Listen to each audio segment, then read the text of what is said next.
Disclaimer: the following program features language not suitable for all audiences, and the expressed opinions found within this program are a reflection of those who feature on the PopCulture Effect podcast. Welcome to the PopCulture Effect. I'm Rockin Rob, and on this show, I bring my closest friends together to talk about all the news happening in our pop culture world around us. What's up, everybody? Blaze here. I know it's been a while since I've been on the podcast, but I'm back, and I'm ready to talk about some fun stuff with my friends today. It's gonna be a three-man team today. Got Robbie here. How was the war? I got some scars, man. I got some scars. He's seen some shit, man. You have no idea.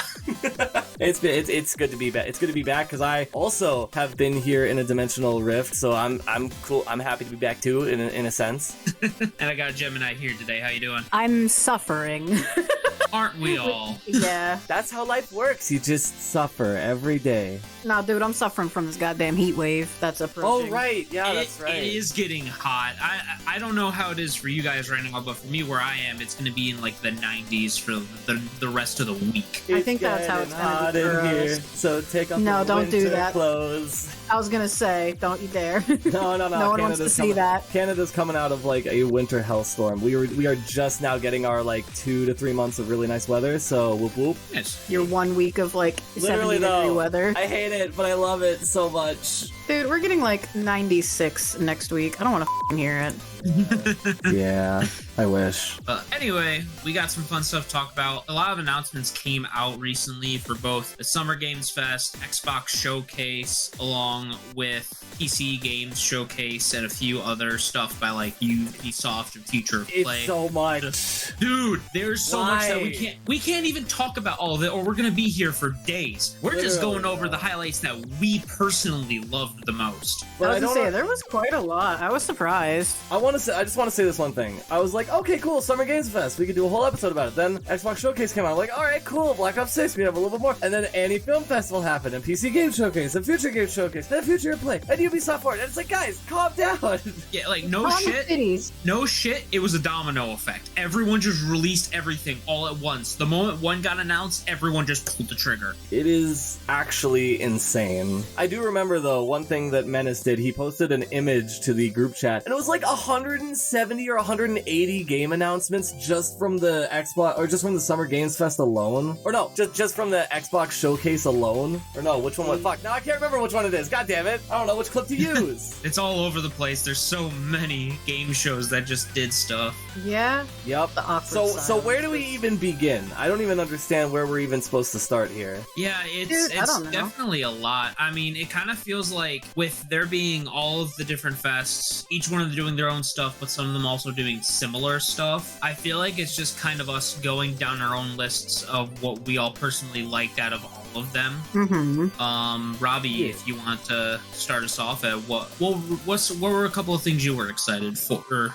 that were announced? I mean, for me, the majority of the Summer Games Fest news that I cared about was obviously Sparking Zero, and I know literally last episode I had like a whole segment where I talked about Sparking Zero, and then literally as I was like getting ready to submit that episode, they dropped not only the fact that they got a demo at the Summer Games Fest, but literally like 6 different content creators, from Globku to C-Reacts to Nano. So many got to play like 30 minutes of local play with Sparking Zero, got to see the story mode, the custom game mode, and it's just, I just want to go into a little bit more detail about all the stuff that went on. So basically, to start off with the campaign, the story mode is going to be split into 8 players, and each of those players you'll be able to go through their specific story, but there's actually branching paths, which means what ifs have been confirmed, baby! I have been waiting for this so long. You have no idea. And wasn't Xenoverse a little bit of a what if scenario? Oh, it was literally what if the game, but like, I don't know. I feel like what if is like the little cousin that is brought to the family reunions, but like you don't really want him there, but you have to have him there because it's like, Oh, so you. all right, shots fired. No need for that. Anyways. I'm just saying. Yeah.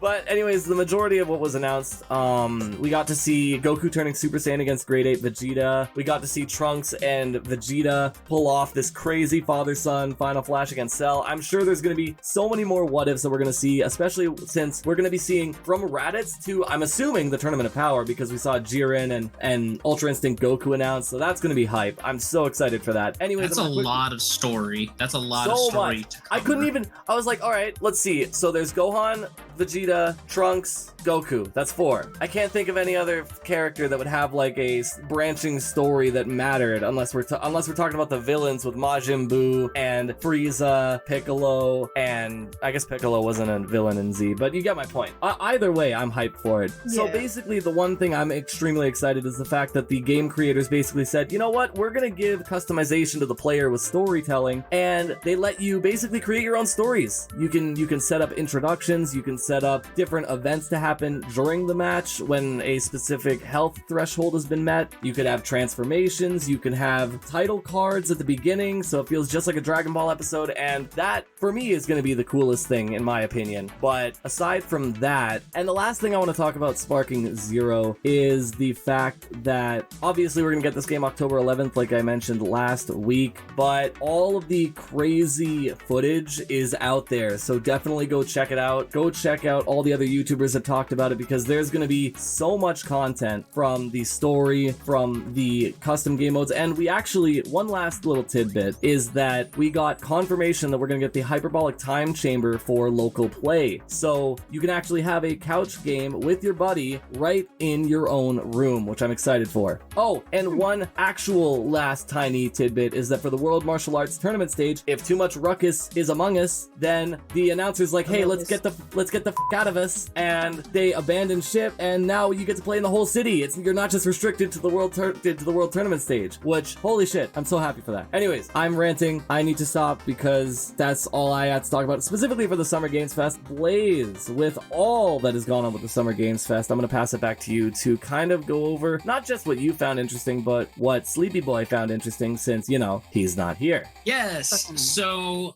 a lot of the stuff I was...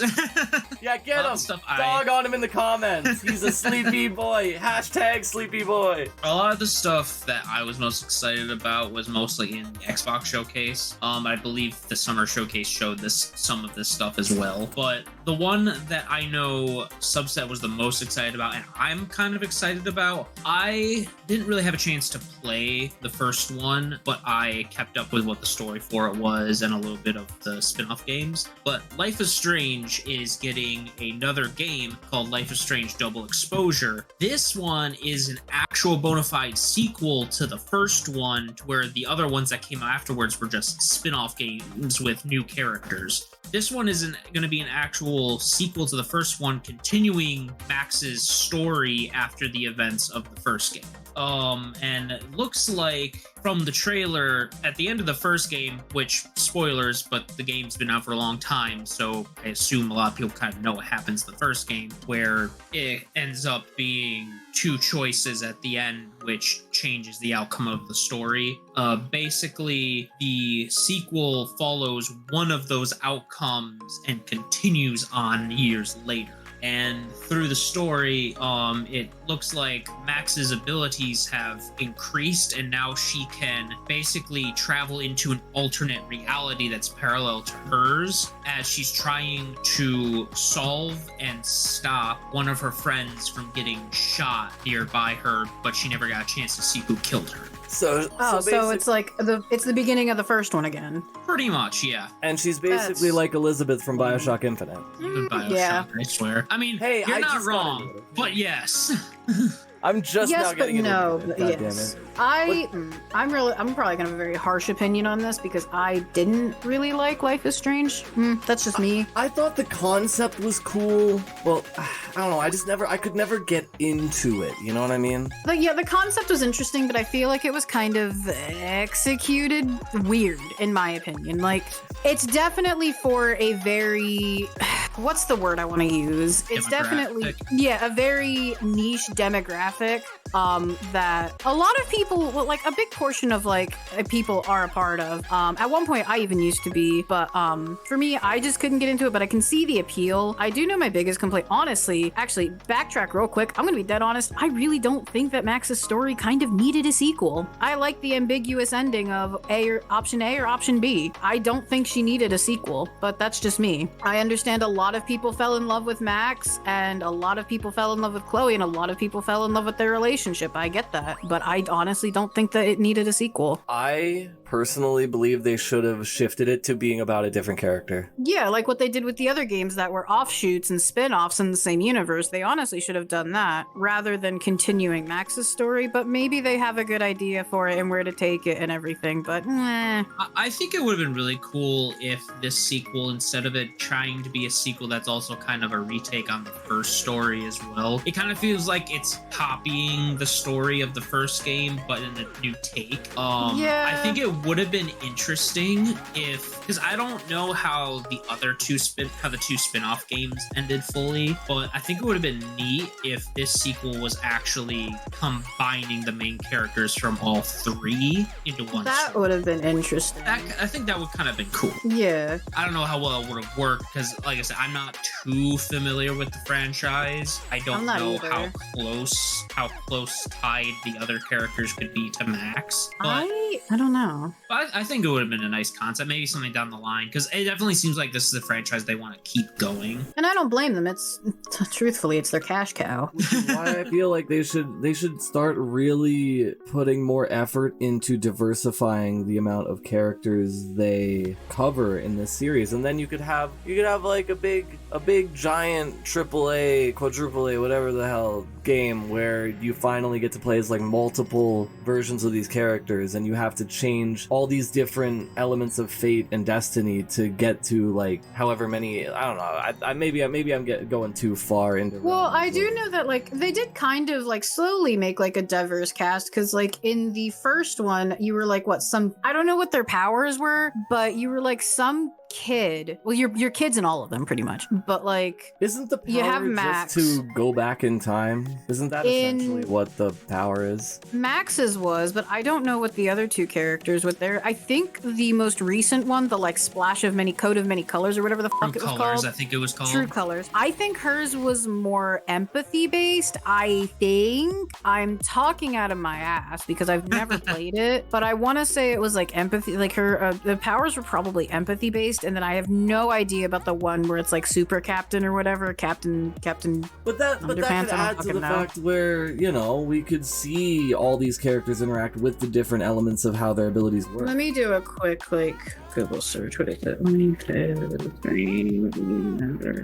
So okay, my question. So this game in this game specifically is Captain Spirit. That's what it was. But this game specifically was meant to be a sequel to the original character from the first game. Yeah, it is. Okay. I don't remember the last time where they've went to a previous installment of a game, like any company, to add another DLC to it, unless they're like remastering it. I was a little disappointed because they did do a Life is Strange remaster of the first game, and I think it also had like True Colors with it. And I wanted to play it on the Switch, but unfortunately the Switch just could not run it, so I didn't get a chance to play it. Man, okay, that's a whole other offshoot of a conversation. We need the Nintendo Switch 2. That's all I'm gonna say about it. I feel like it's like right around the horizon. I feel like it's really close to being announced. Just about as much as I'm waiting for them to announce or show the freaking Sonic 3 trailer. Oh, dude, don't even get me, because it's right around the corner. We gotta be getting it soon. We got a little taste with Sonic and Shadow Generations. We got a little taste of Shadow, but now we want Keanu Reeves. We want the man. Speaking of, that also got shown in the Xbox showcase. We actually got some gameplay trailer for that. I know people have actually played it, and I know it's got some mixed opinions, just because, you know, it's like, I'd say it is not as equivalent as when Nintendo remastered 3D World, because that was a situation where they literally put in a whole new game. This is more so just like a bunch of set levels just to add on. And again, I've only seen gameplay. I haven't actually played played it, but I don't know. I like the concept of them bringing Sonic Generations back, and I like that they're, this kind of lines up with the marketing of the movie. They can really push Shadow to the forefront, make it the year of Shadow, if you want to call it that. But yeah, I honestly think we need to get another like Shadow solo game. Do we really though? Do we really need Shadow the Hedgehog? I feel like we should. We got Shadow the Hedgehog in like what, 2006? They should definitely do it, specifically because now they have Keanu Reeves playing Shadow. Like that's like do a John Wick Shadow game. That's all you gotta do. Wait, has there ever been a John Wick game? They did a John Wick Hex game. I don't think it did that well though. These days, I feel like games based off movies are huge flops now. That's why no one ever does it anymore. Dude, unless it's like a mobile game. Because now, like, all these video game adaptations are fire. But anyway, going back to Life is Strange, Double Exposure is, that will be coming out October 29th on Xbox, PC, PS5, and Steam. Why doesn't it just say Steam? Why does it have to say PC and Steam? Well, That's weird. But anyway, I am excited for Sonic Shadow Generations, though. I think that's going to be fun. I'm a big Shadow fanboy. I love the character. I do too, and that's why I think I'm more on the side of agreeing with you. I just don't know how 2020, even 2026 would take shooting guns, very violent depictions of murdering people and demons specifically. I would love to see it. I think it'd be really funny to watch and go through, but I don't know how it'd be received by the public. One more that I'll talk about for now, and then we can move on to a couple that Gemini probably has. One that I'm really excited for that was announced in the Ubisoft showcase. Prince of Persia: Sands of Time is getting a remake. Okay, so that it's a remake. Game, I'm pretty sure it's a remake. We don't know too much. All we know is that it's coming out in 2026. And I am so hyped for that because I remember playing that as a kid, and that was one of my favorite games. I just loved the idea of fighting, and as you're about to die or you're falling off a cliff, you just press this dagger that had sand in it, and it would just reverse time to a spot where you're fine. Yeah, and you just continue on and try to fix your mistake. Love that guy so much. Great guy. Anyways, this game came out in 2003. Like the original Sands of Time. Yep. So like over 20 years. The Prince of Persia franchise is also pretty big too. They've done a lot of games. I think there's another smaller game, Prince of Persia game that's coming out, or it either just came out or is about to come out. I remember hearing about a side-scrolling Prince of Persia game that came out recently. Yeah, Prince of Persia: The Rogue, which people had mixed opinions about. Some people thought it was good. Some people were like, "Where's the actual Prince of Persia?" And then there's also Prince of Persia: Lost Crown that came out, I think, last year. It was either came out like the end of last year or beginning of this year. That one's the side-scrolling one. Oh, actually, the Rogue is also a side-scroller as well. So it's like they've been doing a lot of side-scrollers. But this was just a teaser where you like if you played the original, you kind of you can expect what's to come, but they didn't show anything big off. All we got was an announcement trailer that it's in development. Ah, got you. I'm excited. But that's something because I know Prince of Persia is like a really popular series, but it's one that hasn't had that many mainstream games. It even had a live-action movie adaptation, which it didn't do too well. But I mean, it just goes to show how big the franchise is that it actually had an adaptation. That was the first thing I saw when I searched up Prince of Persia: The Sands of Time. But I got a few more things to talk about, but I want to give Gemini a couple to talk about some of the ones she has. What you got for us? Let me look at what I had. All right, so basically I'm just gonna talk about the games that when I was scrolling through IGN's YouTube channel, correct? Yeah, pretty much. Okay, I've got a lot because I'm a fucking dork.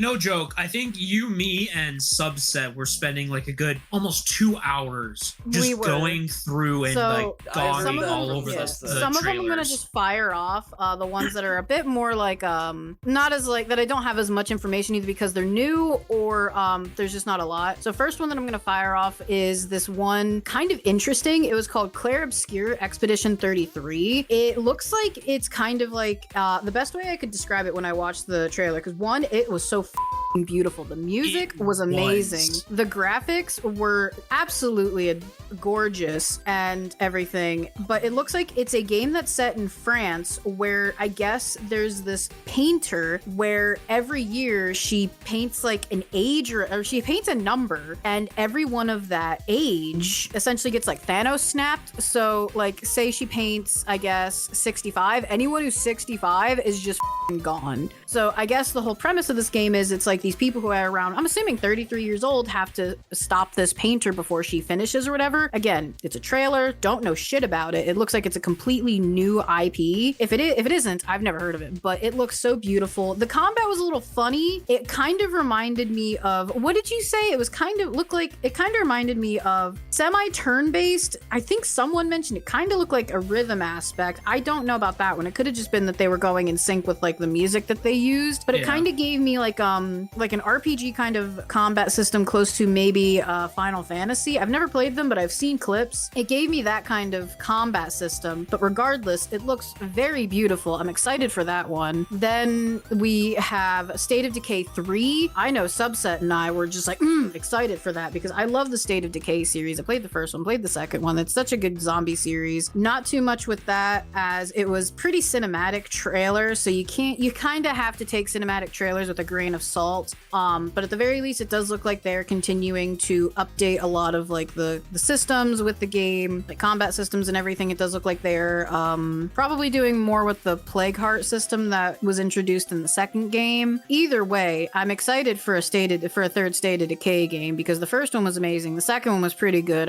I'd like to think that the third one is going to be pretty top notch. The next one, and this was one that you and me were like crying over, not really crying, but you know what I mean. Fable, the newest Fable game. I love the Fable series. I stumbled across it once before. I think when Fable 2 was like, when Fable 2 was available on like the game. No, this was before Game Pass. Xbox Gold years ago, like a long time ago. Oh yeah, I remember that. Fable 2 I think was available for games for Gold with Xbox like a long time ago, and I'm like, ooh, what's this? And I played it and I'm like, I f***ing love this. Then I got into the Fable series, and that was like, God, when was the last Fable game released? Let me do a quick fact check because it has been a hot minute. For me, Fable 3 is what got me into the game. I was casually going garage sale hopping to just find some random stuff, and I picked up a collector's box of Fable 3 for like $10. No, actually, I think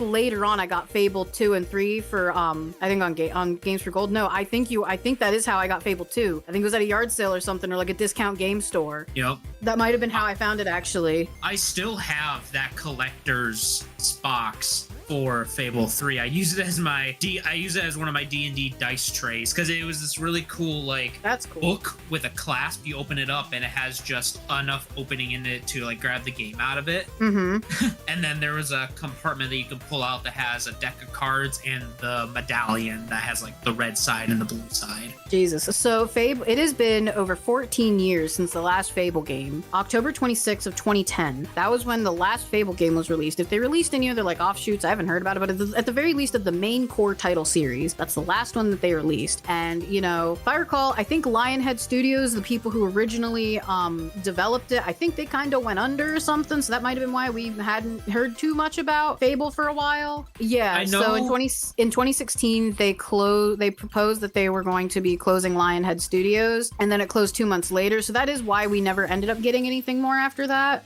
But I know that they did a Fable Journeys game for the Kinect. That's why I said back on 360. Of the main core title series, I didn't know if they did any offshoots. The only other one that I think they made, I don't remember if it did come out or if it got scrapped, but they are doing a top-down Fable game. Yeah. That was very poorly received. Yeah, when I looked up when Lionhead Studios was like kind of canned, they said they were planning something called Fable Legends. Maybe that was it. I think so, yep. Yeah, but I'm still excited. I mean, the clips that they showed of the game, it's so beautiful because like the old Fable games, you know, they were the early 2000s, like late 2000s, early 2010s. So that I guess the best way I could describe the style is kind of like proto like whatever style they're using for like Fortnite and everything, very like early versions of that almost. You know what I mean? Like the very blocky, cartoony look, very early style of that. And now they're switching away from that to the more realistic versions of, I'm assuming it's going to be in Unreal Engine 5, because that's what all games are coming out now in. I don't blame them. It's the newest game engine. The animation to it gives me very heavy like Hogwarts Legacy vibe and how it looks. But Kind of. A lot more polished because Hogwarts Legacy was a bit. It looked good, but it wasn't. It was a little. It could be polished a little bit more. This looks good. My only thing is, and I'm going to hope that it's just because it's the trailer. I'm really kind of hoping it's not going to be a pre-established character, because that does kind of lose then.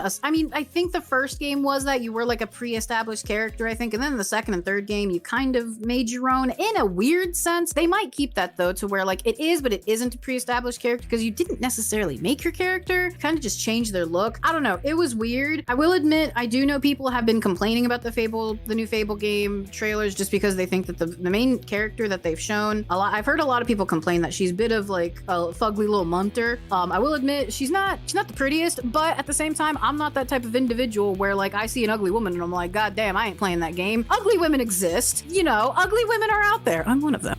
You know, so like I don't think that's an issue and everything, in my opinion. But regardless of that, I'm still excited. I just hope you can kind of change your character's look like here and there how they did in the old ones, but that's just me because I'm a for games where I can just fully customize my character. I can spend 2 hours in character creation at minimum. That's just me. Baldur's Gate 3 took you away for hours just making one character. Not even your guardian or whatever the one person was they had made after. It's like your guardian character. Or something. Yeah. No, that I can take at minimum 2 hours in character creation. God forbid you got your hand on mods. Oh God, yeah, I know. But yeah, I'm excited for Fable just because of the fact I love the Fable series, and I'm very excited just to see where they're gonna take the story further. And the trailer was actually pretty interesting because it was like basically this dude kind of telling the story so far in his perspective, and then at the end it showed who I'm going to naturally assume would be possibly the villain. And just from the very subtle glimpse that we saw of her, Subset made this comment. He thinks it, who did he say? Like either I think the sister from the first game. That's who he said it might be. Yeah, that's like that's the what seer lady. Said. So that'd be interesting to see her like kind of turn into a villain as to why, because she was kind of like in the second game, actually second and third game, she was pretty much your guide, but she always did kind of have like it was clear she wanted to do what was best, but like at the same time, just the way she kind of spoke, it was just like she didn't care if you took the good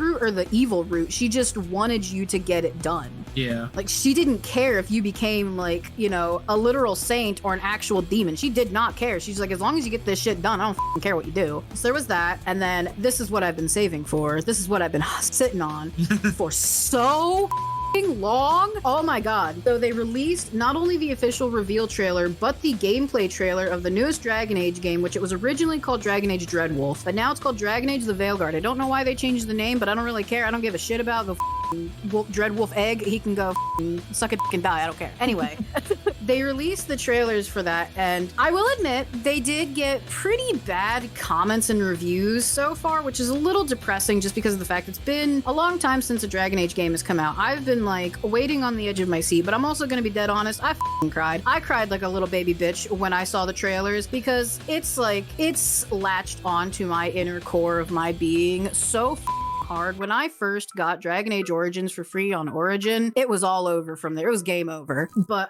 they dropped both the reveal trailer and the gameplay trailer. The reveal trailer was interesting. I will admit, there were some issues I had. One, I will admit it did kind of give me an Avengers kind of like team up feel, where when they were showcasing off who were going to be the companions for the newest game, it did give me like a superhero-esque kind of like Marvel movie kind of list off in a sense, just from how they listed everyone off. That was a little bit jarring, but I can look past that because they're trying to hype you up and everything with these new characters. And then also some of the designs were a little interesting to say the least. I'm not going to go into too much detail with that because you do start to kind of tread into some rather controversial territory with that, and I'm not really wanting to do that right now because that's a whole can of worms that can just stay locked in the closet for the rest of time. But I will say some of the designs were a little interesting in the way they took. I will admit, but I'm not unhappy with them. I've gotten attached to the old characters, so it's more just me trying to get attached to new characters, because I kind of had the same thing with Inquisition when I first played it. I saw some of these new characters and I'm like, that's not the ones I fell in love with, but I'll give them a chance. So that's basically what I'm gonna do all over again. With the gameplay trailer, I was floored because for one, with every game, they do change how things look. I will admit, that is something that Dragon Age does have a very bad thing with, is consistency. They do change their designs quite often in every game. You play Dragon Age Origins and then you play Dragon Age 2 and it's like, what the what? This is not the same game. Like, these are two completely different games, and then you go to Inquisition and you're like, where the did this come from? Like, it's very different. Like, they are not consistent with their styles. I will admit, they've changed them every single game. Every single game looks completely different from the last one. But I will admit, it does look crisp. It does look clean. We are finally getting to see what Tevinter looks like after 3 games, and my god, is it a beautiful country. Holy shit. Tevinter, because Minrathous is one of the cities. So Tevinter, we're finally seeing this country, and I don't know what city it's taking place in. I'm gonna assume maybe Minrathous, and if it is, it's such a beautiful city. I can see why Dorian said that the South was a complete backwater shithole. Anyway, that's just me. I will admit the combat was a little questionable, because in the previous games it worked kind of similarly to a lot of fantasy RPGs, where you had a party and you had to maintain and keep track of everybody's health, like how Baldur's Gate 3 is, and how a lot of other fantasy RPG games are, where you're not alone. You can switch control to the other characters. It was a tactical sense. They did kind of get away from the tactical combat a little bit more with 2 and 3. 1 was very heavily tactical based, but 2 and 3 started to stray away from it, but they still kept it. With the 4th one, it does look like they have completely strayed away from that, and you just control your character, which they're currently just called Rook, which, to be fair, every character had like a name, like a generic name. The Warden, Hero of Kirkwall, and the Inquisitor, so they all have their own like generic name. This one's name is Rook. It was a little interesting to see that they did change the combat system, which I don't really care about that. I'm here for the story and the characters. If they change the combat, that's whatever. I did see a lot of people were complaining that it does kind of look like modern gaming made into a movie almost, kind of. So this way I can kind of summarize it, but I'm not letting those comments get to me, because in the end, I'm still gonna buy it. I understand that it's basically being ripped to shreds and choked out by the greedy little goblin hands of EA, but you can't do anything about that. They're gonna do what they want. I just hope that it does good, and this isn't going to be the nail in the coffin for BioWare, because if it is, I do know that EA, well, I don't know it for sure, but it is going to definitely be something that will cause EA to be like, you know what, we're done playing with you, BioWare, goodbye. And I hope that doesn't happen, so I really hope Dragon Age the Veilguard does do pretty good. And in watching the trailers, it is very jarring to see the differences that they've been taking and the changes, but I try not to have high hopes for a lot of things, but this is something that I tragically will have very high hopes for, and more than likely I'm still going to end up liking the pile of shit that I'll be served, because I'm just that type of person. They do it with me with The Sims, they do it with me with Dragon Age. I've said it once before, I'll say it again. EA has me by the goddamn throat, and they're always slithering their slimy hands into my wallet. There's nothing I can do. On the bright side, for me at least, you can't give me, Subset, or Menace shit about Destiny anymore. I never did give you guys shit about Destiny. I just said it was a shit game and I can't get into it. But I know I can't say shit about it because I'm over here crying over their title. I will, with the trailer, the gameplay trailer, I'm assuming it's the at the very least, probably the beginning. It was like, I think like a 20-minute video of like what would possibly be the beginning of the game. And it was interesting to say the least. I'm very excited to see that they brought back an old system from Dragon Age 2, which was during conversation, you have the dialogue wheel and everything with a lot of these games, and they brought back the old system from 2 where you could choose one of 3 options, and at least how it worked in 2 is you would choose one of 3 options, and then And I think how the game would work is the first option you picked was what it would lean towards for your personality, but you could switch between them. But like the one you picked the most would choose your personality, which was like, there was like aggressive, passive, and jokester. And it looks like they did bring that back and they had the same icons and everything. And I'm like, oh my God, yes, I can be a little shitbag, because I love doing that. I love choosing the purple option, which was, you know, being a sarcastic little shitbag. So I noticed they did bring that back. I don't know if they're going to keep that or if it's going to be like how it was in Inquisition, where you just kind of choose it and it doesn't necessarily do anything. I hope that they keep the system from 2, because that did mold your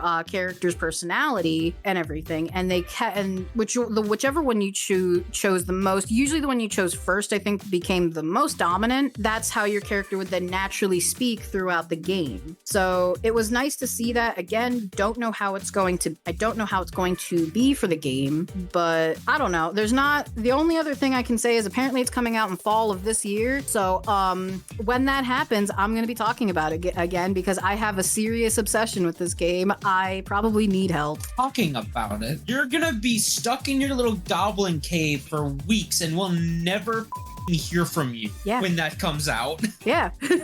Until, depending on when it drops, you'll only hear me talk about that until then Silent Hill 2 drops. If it drops before Silent Hill 2, then yeah, it's just going to be a straight pipeline, like cascading downhill pipeline from Dragon Age straight into Silent Hill 2. It's just going to be a never-ending like thing for me.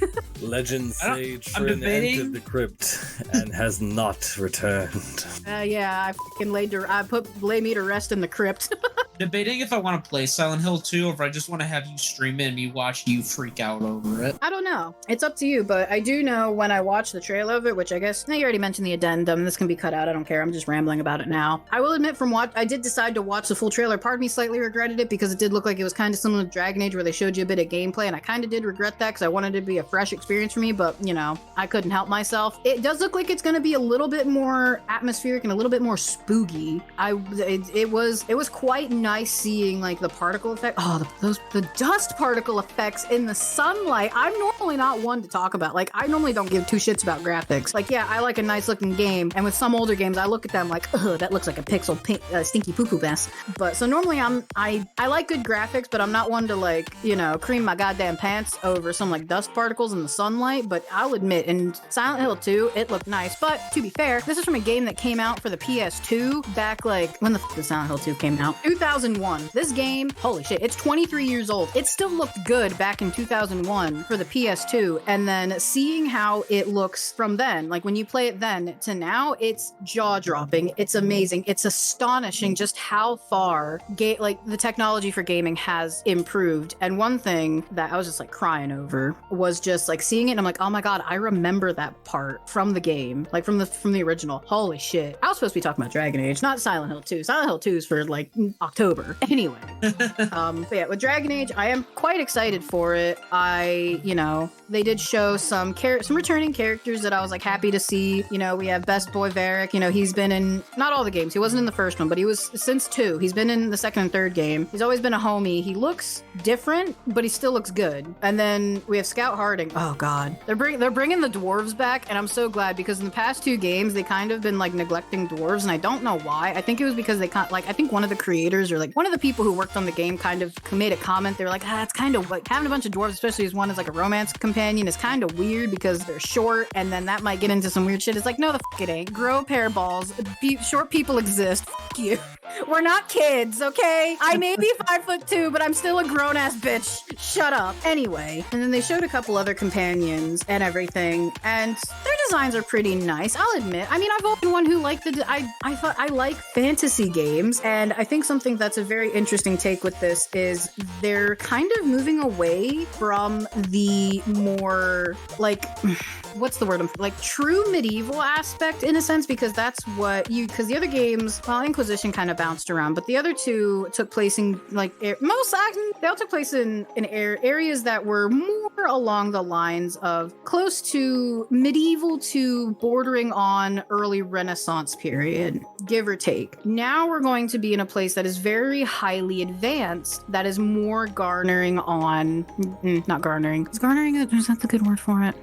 More closely related to like a magical steampunk aspect. Not like with steam, but like a magical steampunk kind of vibe and aesthetic, but you know, replace the steam with magic, so like magic punk in a sense. I don't know. Magitech? It's Magitech kind of, like a Magitech kind of aesthetic with like very subtle, kind of like a, it is like Magitech, Magipunk, because like some of the shots of Minrathous did kind of give a very subtle cyberpunk feel, but like in a fantasy setting rather than a sci-fi setting. So maybe something similar to like what the Arcane series did. Kind of like that. So yeah, think of how with Arcane, how it was still like a fantasy setting, but they went in a more steampunk route that kind of looks like what they're doing from Minrathous. So it's very different to see that in this game series, but I'm still excited just because of the fact that this has been a place that has been hinted at multiple times throughout the game series, and the biggest thing for me is this country has basically been written as like the boogeyman. You know, they are the antithesis of what like Ferelden and the rest of the countries are, because they worship a completely different,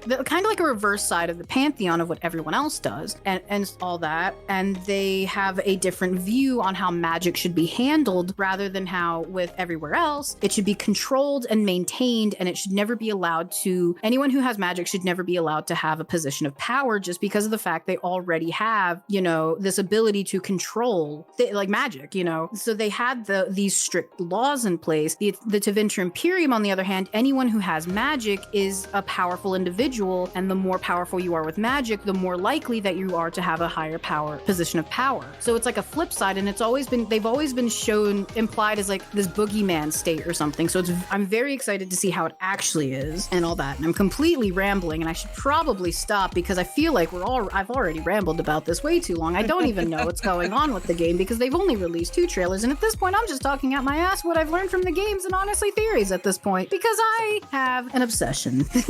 You're fine. My obsession is cross-platform fighters, and real quick I just want to note that DC is literally coming out with a Multiversus comic called Multiversus Collision, and we're gonna see Batman and Wonder Woman and Superman team up with Adventure Time characters, Steven Universe characters, Bugs the goddamn buddy, Thomas and Gerald, and yeah, I did say Thomas and Gerald instead of Tom and Jerry. And I was gonna say Thomas and Gerald, what the and Scooby-Doo and Shaggy, and there's gonna be a whole crossover event, so that's my obsession. I just thought I'd squeeze that in there because, you know, that's cool. It's gonna be a 6-issue comic, and it may or may not reveal some of the characters we're gonna see in the next season. I don't know, but it's gonna be cool. But I'd like to thank everyone for tuning in and listening to us rant about the things we liked from the showcases. If you're watching us on YouTube on the PopCulture Effect, please like, comment, subscribe. Did I say PopCulture Effect? I'm keeping that in. I'm definitely keeping that in. No pulp was made in this recording. We take all the pulp out of the news. But like, comment, subscribe, tell us what you liked, tell us what we can improve on. Always like to hear feedback.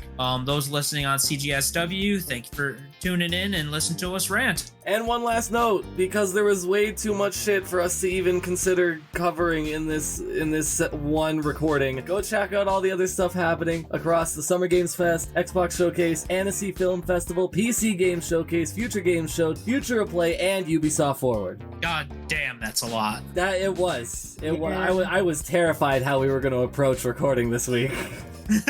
But yeah, I will say that it's been a wonderful time. Indeed. Well, this is us signing off. Have a good one. Bye. Bye. I'm going back in. Dude, you roboted real f***ing hard. That was great. You honestly keep that in. All right, fine. Who? Okay, no. Since you're not. Okay. Okay, I have an idea. Everybody. No. Everybody. Okay. Fuck. All right. Okay. So should we do rock paper scissors to see who hosts? Cause I don't want to host. Hey, Robbie, how the fuck are we gonna do rock paper scissors when we're not standing in front of each other? Obviously, we just say it out loud. Oh wait, there's a delay. I think because Blaze hasn't been here for a bit, maybe he should. Yeah, host. that's actually a great idea. You mother.